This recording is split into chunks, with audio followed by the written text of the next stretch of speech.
Maple Hollow was a kind of town where people still left their doors unlocked and waved to neighbors from their porches. Nestled between rolling hills and pine woods, its 3,200 residents lived slow, predictable lives until Emily Cross disappeared. On the morning of September 8, 2022, Emily didn't show up for her shift at the Maple Hollow General Clinic. This was unlike her.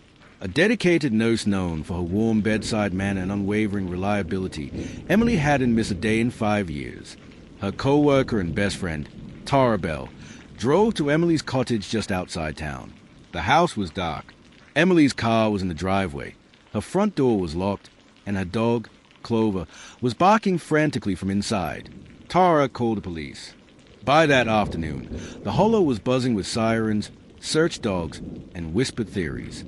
Some said she must have gone for a walk and gotten lost in the woods. Others feared something darker.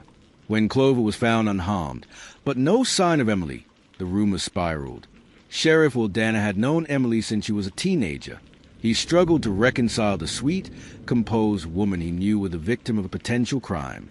There were no signs of forced entry, no blood, and no note. Her phone was gone, but her wallet and keys were still on the kitchen counter. Dana's team interviewed friends, neighbors, and co-workers. They pieced together Emily's final hours. She'd left work around 7 p.m., stopped at the local market for milk and apples, and texted Tara around 8:15. Long day. Exhausted. Talk tomorrow.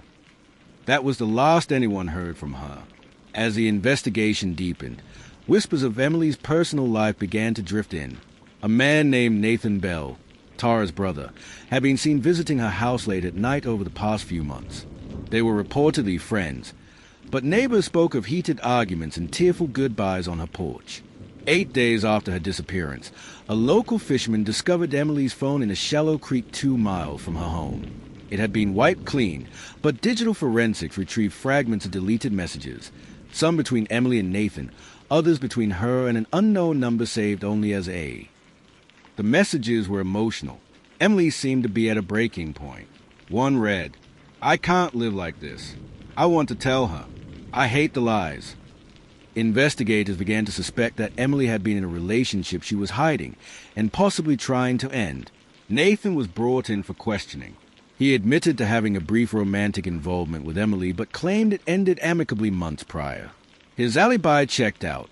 He'd been at his parents' house the night she disappeared, playing poker with friends. But something didn't sit right with Sheriff Dana. If Nathan wasn't involved, who was A? A week later, a clerk at the clinic handed over a locked drawer of Emily's personal effects. Among them was a hidden journal. Inside were pages of entries, some mundane, some deeply personal. One, dated August 15th, stood out. "She thinks I'm just a friend. But it's more than that. I know it. I see the way she looks at me when no one else is watching. I'm tired of hiding. I want to be with her. Completely. But if she finds out about A, she'll hate me." There was no signature, but the handwriting didn't match Emily's. The journal wasn't hers. Tara Bell had been Emily's closest friend for nearly a decade.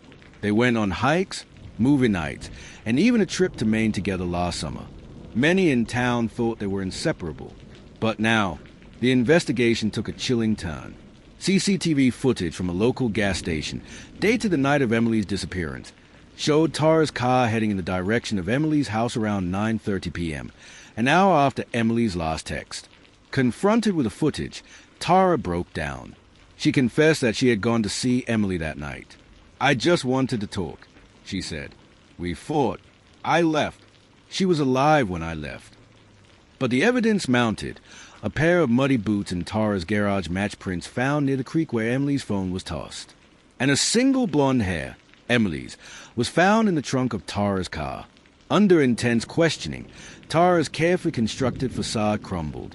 4 years. Tara had been in love with Emily. When Emily began seeing Nathan in secret, Tara found out, and she was devastated. Then, Emily started messaging someone else, A, married woman, a fellow nurse at the clinic, who had ended things shortly before Emily disappeared. Tara had felt abandoned and betrayed. On the night of the 8th, Emily had apparently told Tara she was planning to move away, a fresh start, a new job in Vermont. Tara snapped. "I didn't mean to hurt her," she sobbed during the final interview. She said she was done. Done with everything. With me. She'd struck Emily during an argument. When Emily collapsed, unconscious, Tara panicked. Instead of calling for help, she dragged her to the car, intending to take her to the hospital. But something changed on the drive. She drove instead to a remote logging trail in the woods and buried her. Emily Cross's body was found 16 days later, beneath a blanket of moss and pine needles. Tara Bell was sentenced to 25 years in prison for manslaughter and obstruction of justice. The town of Maple Hollow mourned the loss of one of its brightest lights, and reeled from the revelation that the monster hadn't been a stranger lurking in the woods, but someone from within. Emily's mother placed a bench near the creek where her daughter's phone had been found. Carved into the wood were Emily's favorite words. Be kind, for everyone you meet is fighting a battle you know nothing about. Behind small-town smiles, behind closed doors, the secrets of Maple Hollow had festered. Until one night, they boiled over, and love turned to tragedy.